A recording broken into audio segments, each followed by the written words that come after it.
So you wrote this book, you and your co-author, and in the end, if people take one thing away from the book, and you had to pick just one, what would it be? It would be that you have the power, regardless of where you're at, to radically transform your financial life.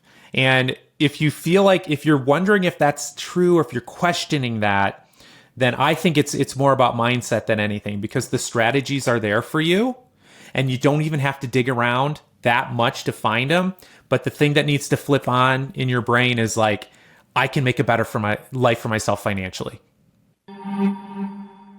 Welcome to the Childfree Wealth Podcast, hosted by Bree and Dr. J, certified financial planner. Here we discuss life and finances as it relates to being child-free. This podcast is for educational and entertainment purposes only. Please consult your advisor before implementing any ideas heard on this podcast.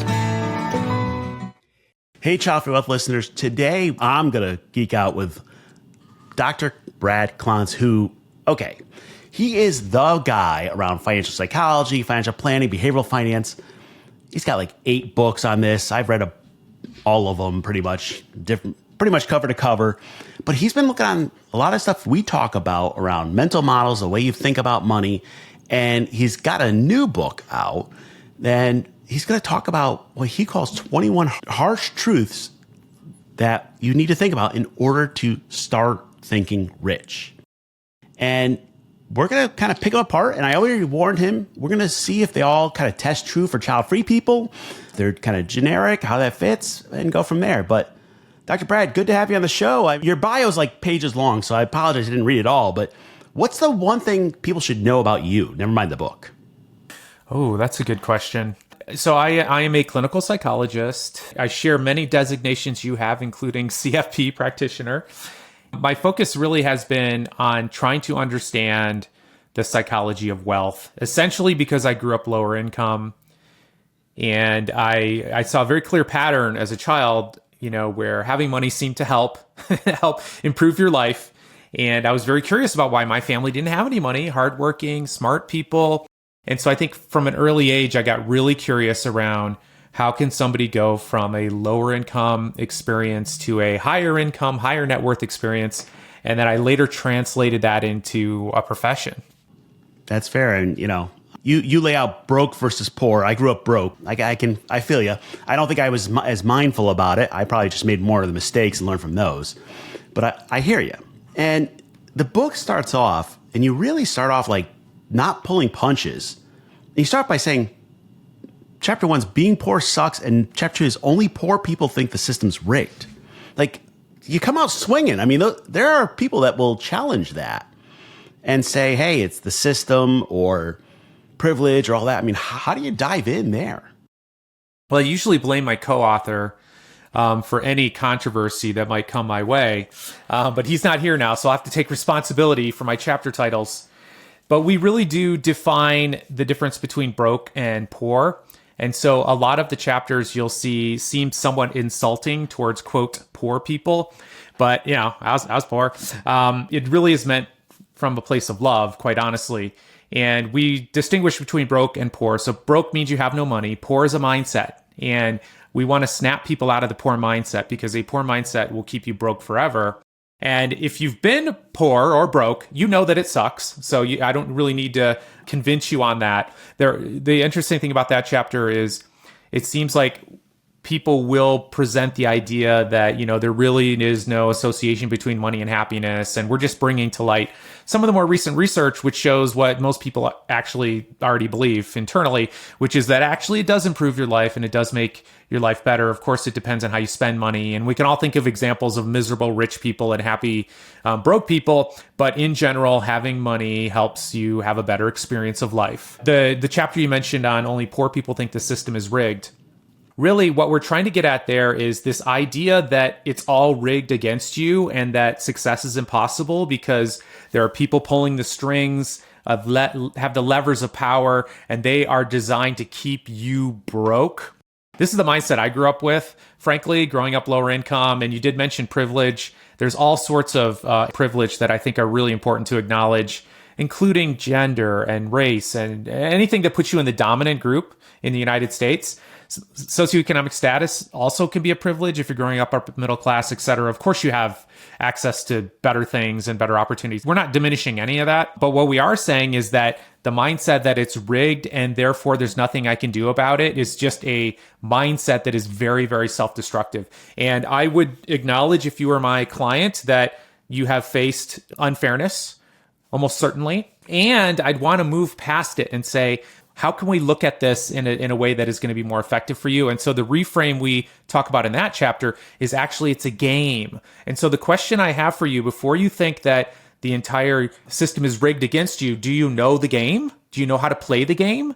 Do you know how people become wealthy by investing? Do you have any clue about that? And if you grew up the way I grew up, the answer is no, you know nothing about it. And so before you decide that it's impossible for you to make a better life for yourself, learn the game. And really that's what this book and this effort is about is, what is the mindset of wealthy people? What are their habits? How do they approach investing? For me, coming from lower socioeconomic environment, it's like moving to another country. It's like you got to learn a different language. You got to learn an entirely different way of being and understanding things. And I think that's a much more helpful way to look at it.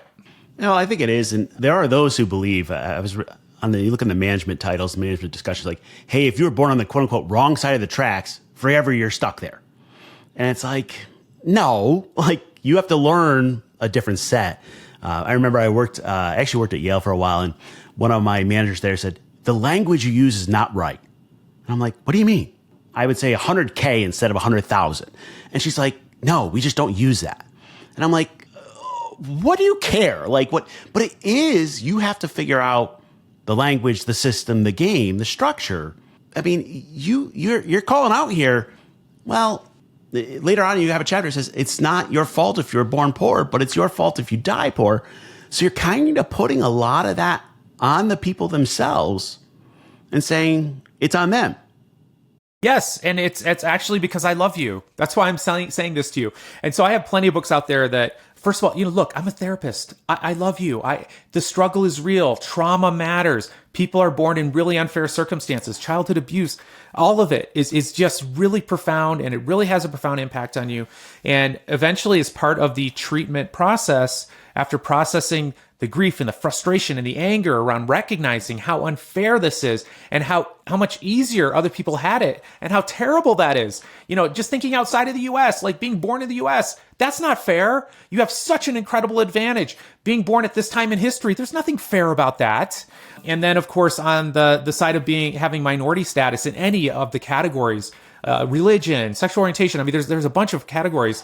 None of it's fair. After acknowledging that, I would then sort of want to shut the door and give it to you straight. And okay, given that that's the case, what if you did look at it? It would be your fault if you died poor. And the interesting thing too is we're not suggesting, the image I have is I'm going up to you in your deathbed and you're 95 and I'm like, it's your fault that you're dying poor. That's not really what we're trying to do here. We are actually trying to instill this mindset in people who are younger and have the capability of making a better life for themselves, and to think about and snap out of this idea that there's nothing I can do about it. It's the learned helplessness feeling that we've discovered in psychology that really keeps people stuck. And a big part of the mindset shift we're trying to make here is all based on research on what helps people thrive and survive and become more successful in school, in relationships, when it comes to money, in their careers. And it's something called an internal locus of control, which is the results I'm getting in my life, the outcomes I'm getting, the experiences I'm having are because of me. And there's a light bulb that goes off when that happens that is incredibly empowering. There's many reasons we get into about why we have framed it this way for this particular book, and some of it's kind of a fun discussion. But ultimately, what we're really trying to do is help people wake up to the idea that they have the power to make changes in their life. And that's fair. And I just wonder if there needs to be a pre-book for this. How do you get comfortable with where you've been? Acknowledge your privilege, work through it. I'm gonna kind of, you're the therapist, I'm gonna bare my soul to you. Okay, I was writing my book and my editor wrote back and said, hey, check your privilege on some of this stuff. And how do you talk about money without acknowledging privilege and acknowledging where that comes from? And you're talking about people having millions of dollars, but people are still struggling to get themselves fed. I got where you're going with the book. I got kind of the friendly kick in the butt on it. Do people need to do some work beforehand to acknowledge that stuff before they're ready for this type of message? I think so. I think the hardest thing to do is to acknowledge your own privilege, because by definition, privilege is something that's unearned, that you're just sort of born into. And nobody's immune from not recognizing their privilege. Like an example that I talk about in my courses in graduate school is that think about the last time you went to the dentist. It's like, how much time and effort did you put into making sure that dentist office was on the first floor, that there were accessible parking where you could offload your wheelchair to get into there, there were accessible sidewalks, etc. And if you are able-bodied, you put zero amount of time into thinking of any of that. And I think it's a perfect example of how privilege can make you ignorant of the challenges of others and just sort of assume that, oh, anyone can do it. Everyone has the same opportunities I have, and they haven't faced the same barriers I have. It's certainly a challenge to understand that. And that's why I think it's really important. First of all, I believe that everyone improve their financial lives, regardless of any of their demographics. What I encourage you to do is, if you can't relate to my story, because I'm a white, heterosexual, Caucasian male, even though I grew up poor, or if you can't relate to my co-author's story, who's the son of Mexican immigrants who came from dire poverty and became millionaires in the first generation, find somebody who you can connect with. Because what I really want to happen for people is for them to have a light bulb turn on in their head that says essentially this: if they can do it, I can do it. And so whatever it takes for you to get that mindset, I want you to go find that person. And you can find somebody like that who comes from where you came from, the same demographics you have, the same general upbringing, history of trauma, etc. You can find somebody like that who is a step or two ahead of you or has gotten where you want to be. That is what you need to do, is just to recognize, oh, if they can do it, I can do it. And for me, it was realizing that approximately 80% of millionaires, 80 to 90% of millionaires in the United States are self-made.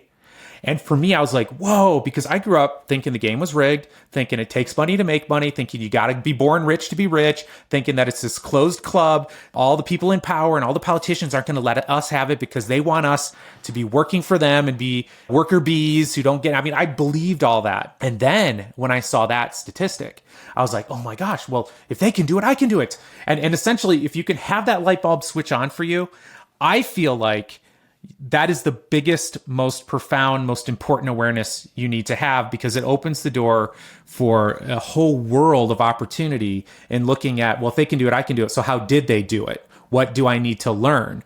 What do I need to try? And that's where I love to see people end up. I get it. You really do need to see somebody who's beat the game to know, okay, now I can beat it.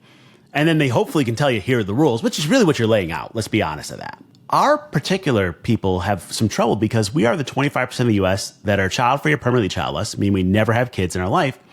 And the standard life script says you go to school, get married, have kids, blah, blah, blah, blah, blah. And a lot of the advice is all based around that. I'm going to have to pull apart your chapter 13, which says you want to get rich, go to college, get married, and buy a house. Now, I get it. Your co-author had that battle, but I didn't say have children, though, in there. Well, actually, you talk about it. If the stats showed that having children increased your net worth and income, I would have put that in the book. Well, it's true. But I didn't run across any of that. As a matter of fact, I think it's the opposite direction, isn't it? Well, I'm actually going to challenge your numbers because, with statistics, we all pick our own. But the U.S. Census found that over 55 in the U.S., the people with the highest net worth are single childless women. So you're arguing, hey, you've got to get married to have a higher net worth. Okay, maybe. But the problem we end up with is this question. You're like, hey, you got to find people like you and follow advice from them. Well, then I get to a chapter that says get married and buy a house. And I'm like, yeah, that's not me. How do you square that? Yeah, so essentially part of what we're doing with this book, and part of it is written for our social media audiences, right? And so part of what I do on social media is I try to educate people as much as I can about the truth. And what I see all the time are things like these are really popular right now, that, that college is a scam. It's not worth it anymore. And as an open-minded person, and by the way, I'm extremely open-minded, and I can't wait to go challenge something I wrote in the book and change it, admit I'm wrong. That excites me. That doesn't depress me. But I go immediately and I'm like, oh, really? Is this true? is college no longer worth it? Like, I can think of some arguments that might suggest that's true. And then I go look and I'm like, well, turns out it actually is worth it. Like, on average, the average college grad's making 1.2 million more during their lifetime. And people say, yeah, well, when they go to college, it's like, well, those numbers are like, how much did you make last week? Okay. So, I mean, it's like very current numbers. And then I just extrapolate to how many years you're working. And then there's another one that says, oh, you should rent, and then because that's the way to become rich or whatever. And so I'm like, really? And so then I go look and it's like, well, it turns out that like 90% of millionaires are homeowners. And you think about that and it makes sense. Adrian and I have a debate in there. He thinks that he makes the argument that renting is better for you financially. And he has some really strong. Hold on. Yes, go ahead. I got to challenge you. 90% of millionaires have homes. We got a correlation causation problem. Correct. Yeah. Okay. So I'm going to call you out on the stats. By the way, please do, audience. This is where I warned you. Like, I have a funny feeling Brad and I could have a drink and have some debates on some of this stuff forever. But like, to say 90% of people have a house, cool. Just like saying, oh well, 70% have a dog, so you should get a dog too. Like, it doesn't mean it makes you a millionaire. Well, first of all, you're right. You could actually say the same thing about the college stat. So you could say that, well, is it really the college degree, or is it that they have higher G, which is, general intelligence? I mean, but what we do know is that you can dispel the idea that like college isn't worth it anymore without a much more detailed analysis. Essentially, you need a random assignment to college versus high school only conditions. And we haven't really run that social experiment yet. And I'm not sure we could get it past the Institutional Review Board for human subjects. But essentially, yeah, we're stuck in knowing all of that. I will say this though, I think it's probably a more valid hypothesis, or potentially valid hypothesis, that home ownership is associated with net worth, given that you can actually run the numbers on that and not, whereas dogs you can't really. But yeah, so it's essentially the same stat with married individuals. And this is there's a whole part of the web. It's a really dark place, but there's a real like sort of male part of the web that's like, women, marriage is a scam and women take all your money and blah, blah, blah. And so I'm like, that's interesting. Is that true? And so then I go and look, and it turns out that I think it's between the ages of 25 and 35 that the average married individual has like 3x the net worth if they're males than single males at that age. And then 10x or 7x the net worth for females.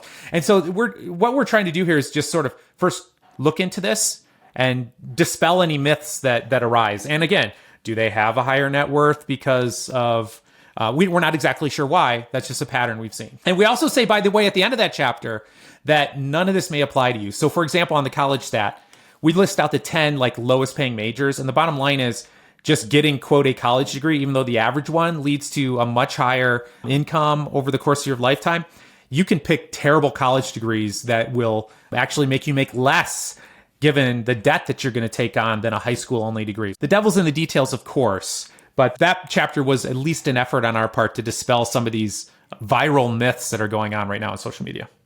And I get why it's there. And freely admit, most of the stuff on poor and getting out of debt and all that, I'm like, I was on board until it's like, okay, cool, you got to follow the standard life script. It's because you got to get married to have a house. And, the American dream, the house, the 2.5 kids.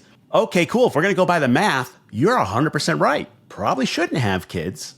Because if you look at the income disparity. Yeah, I should have added in there, have no children. You're right. That should have been the fourth. But that's a real, I mean, if we're going to be in your face on truths, okay. Please do. Yes. If you look at men and women, a Pew study just came out, the gap in median income per month for child-free men and women is like $120 a month. For parents, it's almost $2,000 a month difference between men and women. So guess what? Having kids causes or maybe influences gender pay gaps. Now we can talk about why. I mean, but there's these assumptions that are built in there that 32% of child-free folks will never marry versus 2.5% of parents, where we've got a set of the population that like, well, I'll let you go on the college one. We can debate that for an hour later. But like the getting married, buying a house, and then also going into retirement, like your life plan is different. So this advice just does not fit. Well, it's not advice. The chapter did read like, the title read like that it wasn't advice. Like, and in the chapter, we actually spell that out because the devil's in the details and it really does matter how you decide to do it. And I know plenty of people who are multimillionaires with high school diplomas only. It's just the general advice out there on getting wealthy. It's like college isn't worth it anymore. We're really challenging that. And by the way, I'm willing to absolutely change my opinion on it immediately after I see the data showing that it's changed. Like, I don't really care. We're just trying to educate people on the current realities around it. And by the way, I'm going to say this too. I would have added in there, don't have kids, if I even met one person who thought that having kids was going to make them richer. Like everyone, I mean, I haven't seen one piece of content out there making that suggestion, because I think everybody gets it, that it's a pretty expensive undertaking. Interestingly enough, I don't know if you follow Doc G, Jordan Grummett. He's got a new book out called The Purpose Code. And he talks about the myth of joyful parenthood. And like, I put all my money and time and effort into my kids, and they're going to take care of me in long-term care, all that. Like, by the way, that's all BS. Like, let's be real on that. Like, your kids are not your retirement plan. Your kids are not your long-term care plan. But there are people that do believe that way. So that is where I would challenge you. Well, I agree too. And so, by the way, I do have 2 children. I also am very aware of the research, though. And I think one of the things that has been studied in psychology, and you're probably aware of this, more than just about anything else, has been children and happiness. So if you ask a parent, are you happier now that you have children? Well, of course they are. They're going to tell you, of course I am. It's a, confirmation bias. So like, are you kidding me? I'm so attached to these children. Of course. But when you actually scientifically study people and you don't ask them about how they feel about their life choices, you actually have them rate their happiness like moment to moment without asking about the kids. It's like every phase of life, all the way up until you're old, dying on your deathbed, childless people are happier. Okay? And we can have a talk about that, which would be actually kind of fun. But I'm totally willing to admit this as somebody who has children. Here's my philosophy on it. And it comes from the idea of Buddhism. The Buddhist philosophy is that all suffering comes from attachment. And so if you follow the path of the Buddha, the first thing Buddha did was abandon his wife and kids, left his job, and started to wander into the wilderness and to try and find true happiness. He abandoned all his attachments. And so essentially, I think that, to me, that just makes sense. Like, there's more suffering involved in it. And if you think that the suffering ends when they're 18, you're wrong. Based on what I understand, you never stop suffering. You're always worried about them, their life choices, etc. So anyway, that little bit of a tangent there. I think it's important to acknowledge the truth, because then what happens is, on the flip side, if you have kids, people get depressed. By the way, it leads to divorce, like quite often, marital dissatisfaction, all sorts of conflict. And the worst part of it is people are like, but I thought I was going to be happier. And it's like, no, you weren't. You shouldn't have been told that, because it's not scientifically accurate. And I'm with you. By the way, I don't get a vote in people having kids or not. I don't care. That's sure. On them. Where I have to challenge things, just because of my group, is, hey, when we're not going to call it financial advice, but financial rules or financial thoughts, there's just these assumptions that are built in there that I always have to question about. Okay, cool. Like buying a house. Hey, child-free people move every 2 to 5 years. So like buying a house for somebody that's going to move every 2 years is almost never going to be the right answer. There are just things that just change the equation when you start looking at other people, the way they live their life. Does that make sense? Oh, it totally makes sense. And I think we spell it out pretty clearly.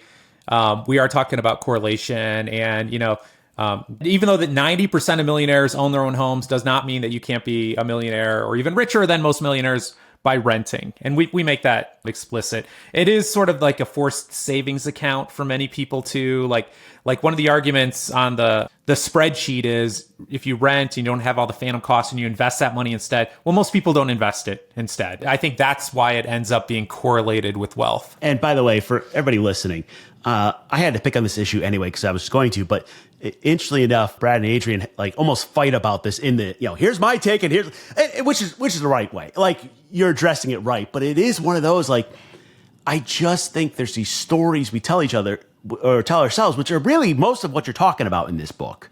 Like, these are the stories we tell ourselves. And I always ask my clients kind of, whose voice in your head saying that? And that's what you're getting into. And like, there's even in here, and I'm kind of with you, but it's harsh. Get rid of poor friends if you want to get rich. Like, all the data says who you hang around with impacts your wealth. I mean, it just does. But that's a little harsh. Let's be real. It's pretty harsh. Just as a reminder, too, we're talking about a mindset. We're not talking about get rid of your broke friends. I know a lot of broke people that I talk to them, And in 5 minutes, I'm like, oh, this person's going to be a multimillionaire. You just tell, they have no money now, but they're thinking about the future. They're doing everything the way they need to do it. So, they're going to be wealthy. It's like a slam dunk. And I also know people who make six figures and multiple six figures a year. So you would think they're rich and they have a poor mindset and they're going to be broke forever. And if you hang around them, as soon as you get money, you're going to spend it on clothes. You're going to spend it on vacations, first class travel, eating out. You're going to have no money. And we're just suggesting to you that, so whatever it is, when you want to go from point A to point B, the tribe at point A is going to try to keep you there. And there's all sorts of reasons for this. I like to think of it through evolutionary psychology. So most of our time on Earth has been in small groups of 100 to 150 closely related people. And they didn't want you to leave for several reasons. One, they loved you. And you didn't want to leave because you'd die, most likely, of starvation or a predator or a warring tribe or something. And so people will, quote, sabotage you. But I believe it's actually out of a sense of fear and love and attachment. They don't want you to leave. And as you start to make more money, they'll try to cut you down a little bit. And a lot of times people in lower income environments have really nasty beliefs about rich people. And so now you're becoming one of those. That's why I think what we see typically happen when people come into large sums of money relatively quickly, the natural tendency is to get rid of it all, which makes no common sense. You're like, well, I thought being rich would be great. Many, many stories of lottery winners whose lives are destroyed, even tragic ones where their siblings murder them. I mean, it's all sorts of things that happen. And really, it's because of that tribal psychology. And so that's really what we're trying to point out there is that if you want to become an author, for example, don't hang around a bunch of bitter people who've never written books because they're going to sabotage you and tell you can't do it. Go try to find people who've written books, dig into their mindset. How are they thinking about things? But we also do say, hey, before you abandon all your poor friends, give them a copy of the book and see if they'll join you on this journey of financial freedom. Is it a ploy to sell more books? Maybe. But we also want you to maintain your friendships and relationships if you possibly can. I'm with you. And I think my extension of it, and let's see if you're with me. I have a lot of clients that get into this money guilt thing of like, is it okay for me to be rich while other people struggle? And I do wonder if that is partially kind of the people you're around, the mindsets they're in. Because we're child free, you always get judgments on that. And like, well, you can travel because you don't have kids. Well, we have different life choices. I'm not saying it's better or worse. We just have different. And when you're hanging around family and friends and others that are like, if you get ahead, it's like, I'm doing something wrong because I didn't get ahead. We get this guilt problem. And I think that might be related to the kind of that, who are your friends and structure. Does that make any sense? I truly think you're onto something there. And you're feeling guilty because quite often, like where I grew up, we had negative opinions about rich people. Frank, I didn't want to be one of them. I would actually downplay what I had or talk about all the student loan debt I had when I went back home because I'm like, hey, look, I'm still one of you guys. Like, I still belong here. Don't look at me differently. And then a lot of people, we are wired to want to take care of the people, quote, in our tribe, people close to us. And so I think it's a challenge for some people too. When we do studies on financial enabling, for example, which is giving money to people in a way that maybe hurts you and maybe hurts them, people from lower socioeconomic backgrounds are more vulnerable to that. And it's because, of course, we want to bring people along with us. I think part of the way to deal with that guilt is how can I help people in ways that isn't sort of supporting their lack of initiative for themselves or isn't going to make me broke where I can't help anyone. Yeah, and I want to ask you a question about this because I just had an experience this weekend and I've been reflecting upon it. I'm a boating guy. That's what I enjoy. That's what I want to get on a boat, travel the world. Terrible financial mistake, but just what I enjoy. Don't own a boat. That should have been chapter 16. Oh, it should be. Absolutely, it should be. But you got to use your money for something. So I'm at the Fort Lauderdale boat show and the boat I want is there. And it's about a $2.2 million boat. So it's not cheap. But I'm watching around and I mean, like, you want to talk about money. I mean, you're talking about the people there with hundreds of millions of dollars they'll spend on just a boat. And I'm walking around and I'm like, I'm feeling uncomfortable because there's that much wealth. And it's kind of like the different levels. Like, okay, I came out of being broke and poor. I'm doing well. I'm a millionaire. I'm comfortable. Okay, I could dream a little bigger. But then I'm like, well, that's too crazy. Like, that's too far. And like, I wonder if there is like a sweet spot in that group you hang out with where you're like, you're happy with your money, you're happy with your life, you're happy with what you got, you're happy with your friends, and we're all kind of living a similar level, whether social item status or other things, and if that makes sense. Does that track at all? It does. It does. I remember the first time I went to a restaurant that had more than one fork at the table, and I was just sort of like frozen. I'm like, all right, I'm looking around. Seems like people know what to do with these silver, all this different silverware. And it's sort of that. It sounds a little bit like the moment you had at the boat show. And it's in my research and writing, I call it a financial comfort zone, and where it's sort of your socioeconomic tribe. And you and I have gone to different tribes, and there's a bunch of sort of anxiety and stress associated with that, as well as excitement. I mean, we're trying to get there on purpose. And ultimately, though, it's never enough. This is what you have to watch out for in human psychology. It's the hedonic treadmill. It's probably really good we were like that as human beings, because look at us now. We have indoor plumbing and that sort of thing, and we have airplanes. So we're never quite satisfied. It's like, okay, we made the wheel, but that wasn't enough. We need an automobile. That's still not enough. I mean, so part of this is a part of humanity that we could argue is good, but I think it's really important to be aware of that, because you're never going to get a boat that's big enough that's going to make you happy, because then there's a new club of people who have even more. The most important thing is just being aware of that human dynamic, so that you don't sentence yourself to a lifetime of suffering, because it's never enough, because it never will be enough. I'm with you. And actually, we spend more time with our clients talking about spending money than saving money, because our child-free folks as a whole want to die with zero. It's not a goal to pass on generational wealth. It's a different thing where their net worth is not always going up, and they have to bend that curve at some point. So how do you think about that? Because you're talking a lot about good things around how to be rich and all that. But what happens when it's like, you do have to say, I got enough, and I really got to start giving and spending some of that money to get to my goal? Because let's be real, if a client's giving away $10 million when they die, they probably should have given that away throughout their life. They probably could have used it differently, could have made different life choices. So it's not always about just your net worth going up. Well, now you got me curious, because we do talk in the book about the 4% rule, which I know you're well familiar with that. But the concept with that is that your money, your net worth is always the same forever, in perpetuity. So what is the child-free withdrawal rate? Now, and I'm sure there's a range, but what do you suggest for clients? So interestingly enough, we don't use a flat range. We end up using guardrails. But what ends up happening is we'll set what we call the die with zero safety net, long-term care solution, put off Social Security, a little cash. And then we'll optimize for how much money do you have to spend to bend that net worth curve. But the challenge, and you and I probably could geek out on all day long, is you've now spent 40 years of your life saving money.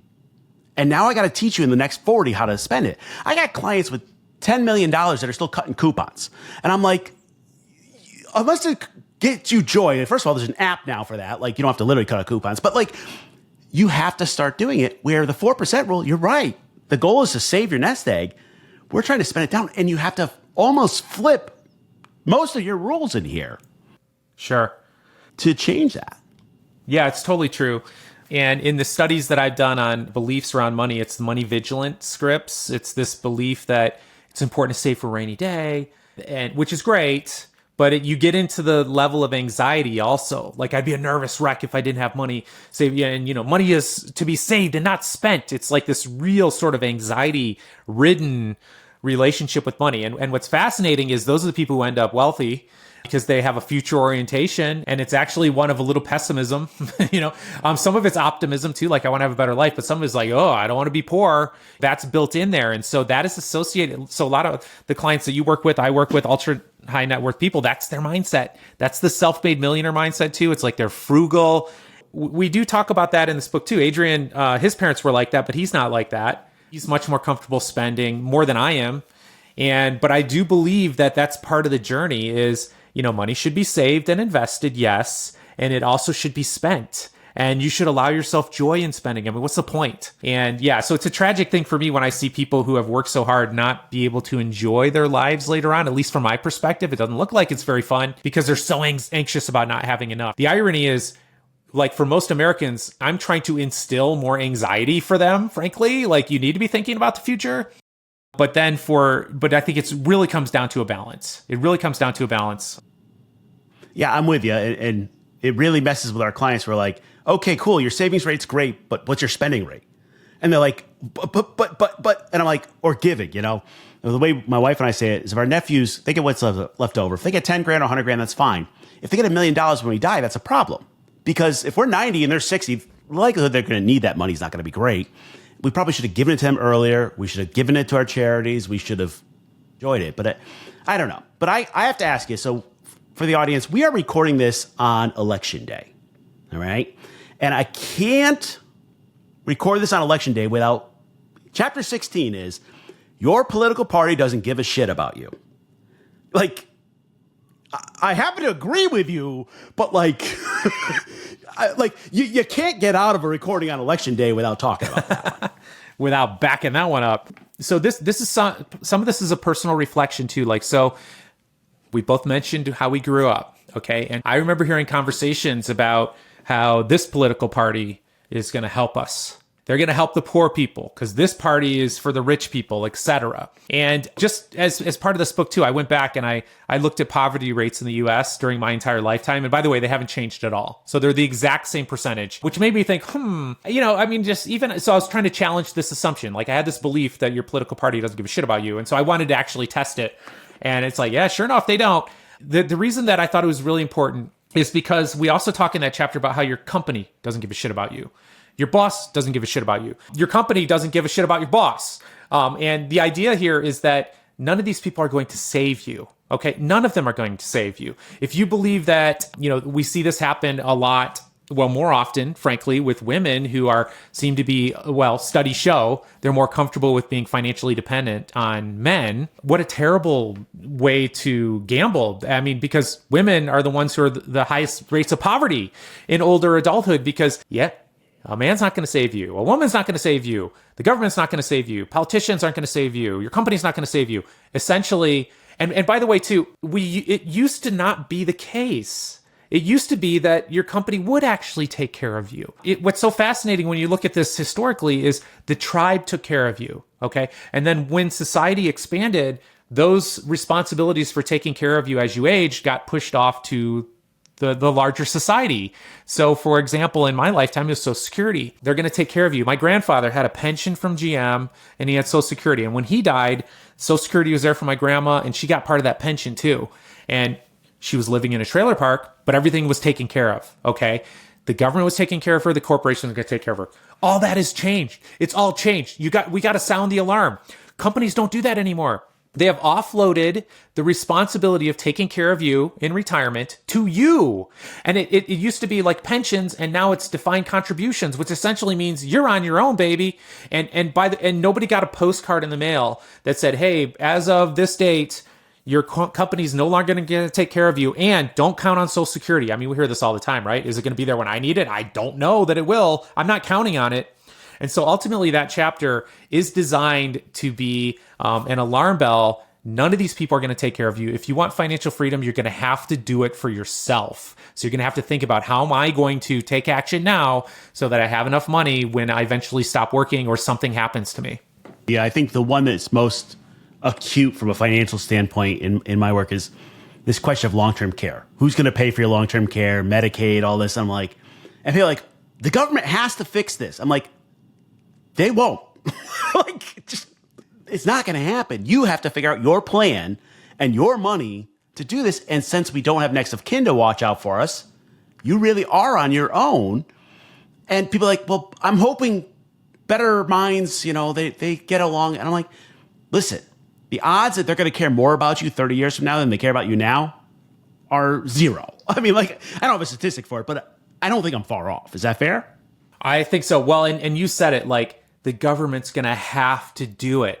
And the answer is no. See, that frightens me because that is an external locus of control in psychology, and it's associated with terrible outcomes in every area of your life.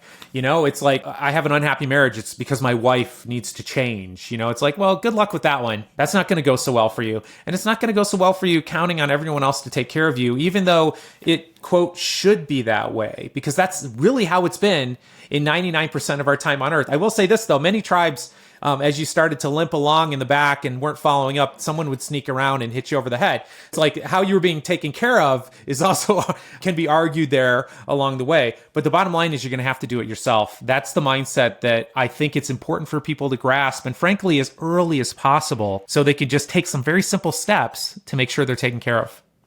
Okay, you're tongue-in-cheek talking about the tribe taking care of you, with a club. if you look at Japan and you look at their elderly crisis, and 1/3 of people in Japan are child free.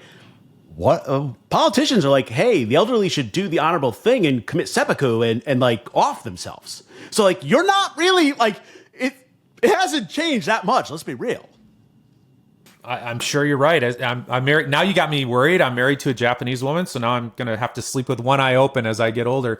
But yeah, I mean, that's sort of historically too. And it's like Scandinavian, like tribes, that's kind of what they did. In some ways it's better perhaps, but we're not far away from our base instincts. And by the way, I think it's a really important thing to always be thinking about that, because we overspend because of these base instincts, looking around what other people have.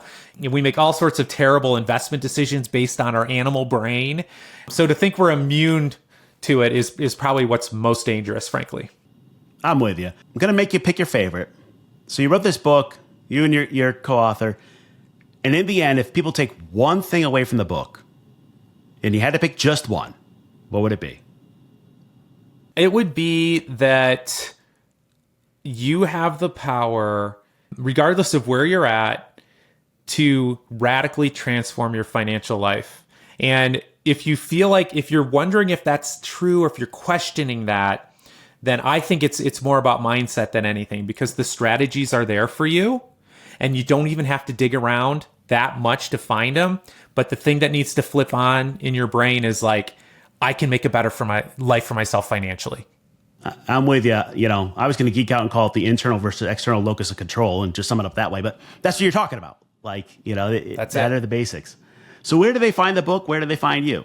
So I'm on social media at Dr. Brad Klontz. The book, Start Thinking Rich, is in bookstores everywhere right now. We're really just trying to get the message out and get that message of empowerment in as many brains as we can. The younger, the better. Love it. Well, thank you very much for joining me. Thanks for having me. If you enjoyed the show, please consider leaving a rating or review. We'd love to keep the conversation going. Please let us know your thoughts wherever comments are available, or email us at media@childfreewealth.com. To stay up to date, find and follow Childfree Wealth on social media. If you're interested in working with us, learn more by visiting our website, childfreewealth.com. We'll see you next time.